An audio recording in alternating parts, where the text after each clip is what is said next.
Bienvenidos un día más y ya van 6 a Andalucía Bike Race. Hoy nos espera la última etapa, la definitiva, la decisiva, con salida y llegada a la ciudad de Jaén.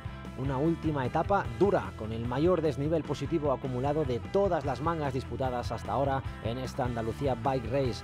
Una competición que ha congregado a algunos de los bikers más reconocidos del momento, auténticos monstruos del pedal, pero también a otros ciclistas que han formado parte de esta prueba, cuyo objetivo no era tanto lograr la victoria como rendir al máximo nivel y, por supuesto, disfrutar de cada etapa y de cada kilómetro.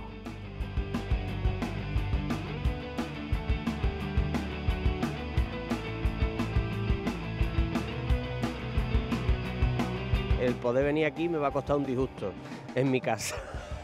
Es una experiencia muy buena. La verdad que es un espectáculo, vamos. Los parajes impresionantes. Poder correr con toda esta gente, Hermida, Iñaki Lejarreta, Rubén Rozafa. La verdad que es algo que nunca hubiésemos pensado poder estar al lado de ellos. Experiencias inolvidables, vamos, como las rutas que estamos haciendo. Ver cómo el helicóptero te graba, las motos que van delante tuyo, el sistema de paddock. Está siendo una pasada.